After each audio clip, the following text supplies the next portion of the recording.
Hello again everyone. इस video में हम एक्सप्लोर करेंगे कि चाइना पाकिस्तान इकोनॉमिक कॉरिडोर यानी सीपैक किस तरीके से चाइना को देता है defence against possible US India aggression.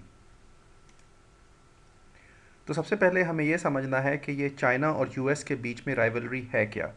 जैसा कि हमने पहले वीडियोस में बताया था, ये जो ईस्ट चाइना सी और साउथ चाइना सी का खिता है, यहाँ पर चाइना और यूएस के दरमियान टेंशन है।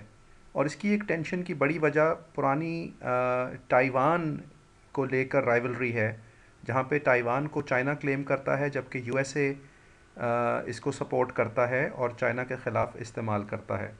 तो इसलिए चाइना को ये फ़ियर है कि जिस तरह से दुनिया में यूएसए बहुत एग्रेसिव हुआ है, और जब तक चाइना के पास उतनी मिलिट्री कैपेसिटी नहीं होगी जितनी यूएसए के पास है, तो चाइना कोई ना कोई ब्लॉकेड ईस्ट चाइना सी में या कोई जंग की तवक्को कर सकता है। तो चाइना की जो अगली स्ट्रैटेजी है जिसमें उसने अपनी इकोनॉमी को बढ़ाने का मंसूबा बनाया है, उसको कहते हैं one belt one road and maritime silk road project, जिसमें आप देखें यहाँ पर चाइना पाकिस्तान इकोनॉमिक कॉरिडोर और इसके अलावा चाइना के मंगोलिया और रशिया के साथ लिंक्स और सेंट्रल एशिया और यूरोप के साथ लिंक्स और फिर मैरीटाइम लिंक्स यानी सी के लिंक्स अफ्रीका के साथ, मिडल ईस्ट के साथ, जिसको चाइना कहता है कि वो उसकी फ्यूचर इकोनॉमिक ग्रोथ के लिए लाइफ लाइन्स हैं, जिसके बारे में हम आपको अपने पिछले वीडियोस में पहले बता चुके हैं। अब एक इम्पॉर्टेंट जो रीजन है इस पूरे ख़त्ते में वो है द इंडियन ओशन, और वो आपको यहाँ नज़र आ रहा है, ये सारा एरिया। इंडियन ओशन दुनिया का एक बहुत इम्पॉर्टेंट ओशन है, हालांकि दुनिया का ये तीसरा बड़ा ओशन है, लेकिन इम्पॉर्टेंट इसलिए है क्योंकि इसके इर्द गिर्द जो ममालिक हैं वो बहुत स्ट्रेटिजिक हैं। यानी आप देखें, इंडियन ओशन, उसका नाम है इंडियन क्योंकि वो इंडियन सब कॉन्टिनेंट के साथ लगा हुआ है। इसका बॉर्डर इंडिया से मिलता है, पाकिस्तान, ईरान, मिडल ईस्ट और फिर अफ्रीका। तो इस तमाम इंडियन ओशन के अंदर चूँकि अब ग्वादर का पोर्ट बन रहा है, तो इंडिया को ख़ास तौर पे तशवीश है कि यहाँ पर चाइना के अज़ाइम क्या होंगे।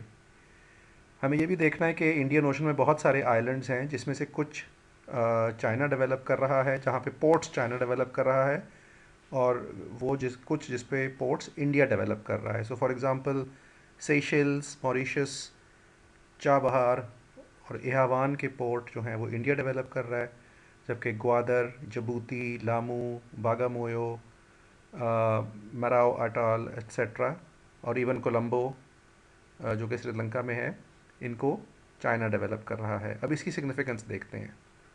देखिए, इंडियन ओशन के बारे में 1902 में कहा गया, एक एक नेवल एक्सपर्ट था अंग्रेज़, अल्फ्रेड थायर माहन।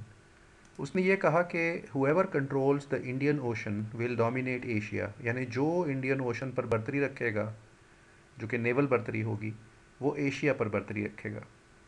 दूसरी बात उसने कही कि 21वीं सदी में, यानी वो ये लिख रहा था 1901, यानी आज से तकरीबन 115 साल पहले, उसने लिखा कि 21वीं सदी में जो डेस्टिनी है दुनिया की, वो पानी पर डिसाइड होगी, यानी पानी पर फैसले होंगे कि कौन ज़्यादा सुप्रीम है। इंडिया ये फील करता है कि इंडियन ओशन पे उसको डोमिनेट करना चाहिए, और वो उसका स्ट्रेटिजिक बैकयार्ड है, जिसमें अब चाइना जो है वो एंटर हो रहा है, ख़ास तौर पर ग्वादर के रास्ते। हालांकि चाइना कहता है कि इस ओशन में पायरेसी बहुत होती है, जिसके ऊपर यूएन के रेजोल्यूशंस भी हैं कि हर मुल्क को इस ओशन में आकर अपने इंटरेस्ट को प्रोटेक्ट करना चाहिए। और चाइना ये भी कहता है कि उसके ट्रेड और कमोडिटी के फ़्लोज़ इस समंदर से हैं, तो वो क्यों ना अपने जहाज़ भेजकर इसको प्रोटेक्ट करे। लेकिन इंडिया इस नज़रिए पे शक रखता है। थोड़ा सा देखें, इंडियन ओशन में तकरीबन 100,000 जहाज़ हर साल ट्रांजिट करते हैं।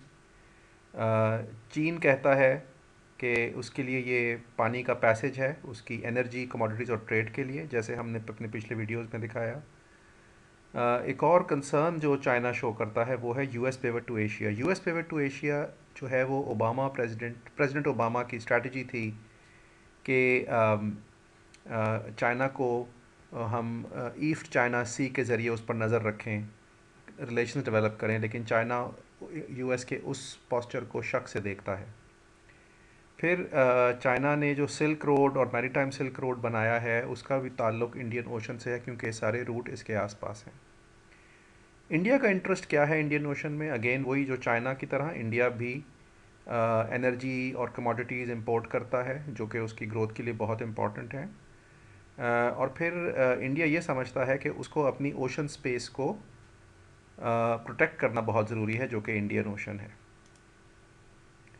आए एक और व्यू देखें, ये इंडियन ओशन का एक और व्यू है। यहाँ पे अगेन आप देख सकते हैं कि इधर ये 3 पिंक सर्कल्स जो हैं, ये वो इलाके हैं जहाँ से दुनिया का मैक्सिमम जहाज़ गुजरते हैं कमोडिटीज़ और ऑयल और एनर्जी के ज़खायर लेकर, इसलिए ये ओशन इतना इम्पॉर्टेंट है। और फिर इस ओशन के साथ जो दूसरा ओशन लगा हुआ है वो है साउथ चाइना सी और ईस्ट चाइना सी। इसकी पॉलिटिक्स भी देखें में क्या हो रहा है। साउथ चाइना सी में चाइना का जो जिसको स्ट्रेटेजिक बैकयार्ड कहते हैं, वहाँ पर इंडिया ने एंट्री कर दी है। सॉरी, ये इंडियन ओशन लिखा है, actually this is South China Sea. कोई यूएन रेजोल्यूशंस नहीं हैं, लेकिन चाइना ने वहाँ पर इंडिया ने वहाँ पर फॉर एग्ज़ाम्पल ब्लॉक 127 128 में ऑयल की एक्सप्लोरेशन शुरू कर दी है। हालांकि चाइना कहता है कि ये ब्लॉक्स उसके हैं। तो यहाँ पर इस ओशन में भी चाइना इंडिया की राइवलरी है, लेकिन इंडिया ये भी कहता है कि चूँकि चाइना इंडियन ओशन में आ गया है तो हम साउथ चाइना सी में जाएंगे। फिर एक तीसरा इलाका है जिसको कहते हैं साउथ पैसिफिक ओशन। ये इंडिया और चाइना दोनों से दूर है और ऑस्ट्रेलिया के करीब है, लेकिन यहाँ पर एक्सक्लूसिव इकोनॉमिक जोन्स हैं जो बहुत ज़्यादा फिशरीज़ और अंदरूने समंदर मिनरल्स की एक्सप्लोरेशन में बहुत रिच हैं। तो यहाँ पर भी इंडिया और चाइना आपस में compete कर रहे हैं। तो ये तो था बैकग्राउंड।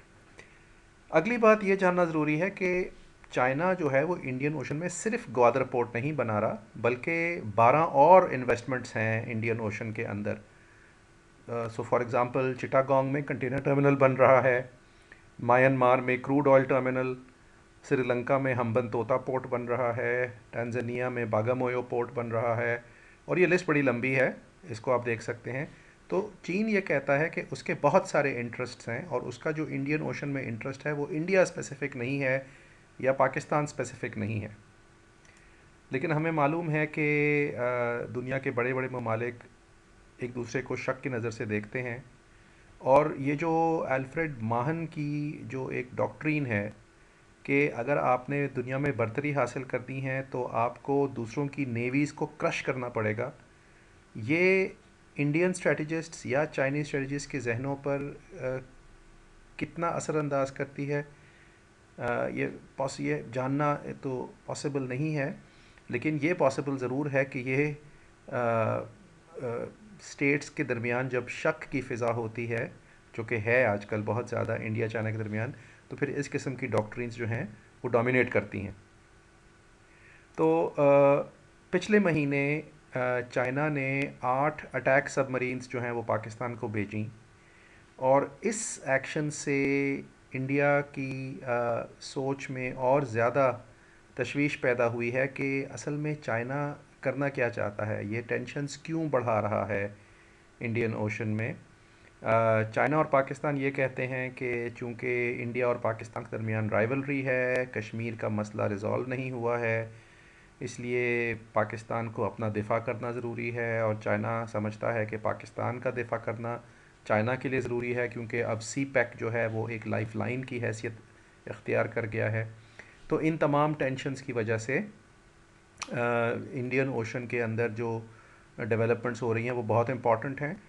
जो ज़रूरी बात समझने वाली है वो ये है कि इंडिया जो ये समझता था कि पाकिस्तान एक कमज़ोर मुल्क है जो टूटने के करीब है, क्योंकि 2005 से ऑनवर्ड्स पाकिस्तान में बहुत ज़्यादा टेररिस्ट अटैक्स हुए थे। तहरीक तालिबान पाकिस्तान ने बहुत ज़्यादा जंग की कैफियत पैदा की थी, और इंडियन मीडिया और इंडियन गवर्नमेंट ने ये तासुर अपने अवाम को दिया था कि पाकिस्तान कमज़ोर मुल्क है और टूट जाएगा और बहुत जल्द टूटने वाला है। लेकिन पिछले 3 सालों में पाकिस्तान आर्मी ने उन तमाम अनासिर को से लड़कर एक जंग की ज़रब अज़ब के नाम से, और इसके अलावा कराची ऑपरेशन किया और क्लीन अप किया और टेररिज्म की एक्टिविटीज़ को बहुत कम कर दिया। जिसको देखते हुए चाइना ने भी कॉन्फिडेंस के साथ पाकिस्तान में इन्वेस्टमेंट कर दी सी पैक के हवाले से, जिसकी वजह से पाकिस्तान जो है वो मज़बूत होता नज़र आ रहा है। और ये बात इंडिया के पॉलिसी मेकर्स के लिए एक सरप्राइज़ थी, क्योंकि कहाँ तो वो सोच रहे थे कि ये मिल्क टूट जाएगा और ये बिखर जाएगा, लेकिन एक्चुअली वो ज़्यादा मजबूत होकर सामने आया है और अब इंडियन ओशन में अपनी सुप्रीमेसी जता रहा है। इसीलिए ये सारी टेंशन्स जो हैं वो आजकल बढ़ती नज़र आती हैं। थैंक यू फॉर वॉचिंग, और हमारे चैनल को सब्सक्राइब ज़रूर कीजिएगा। Thank you.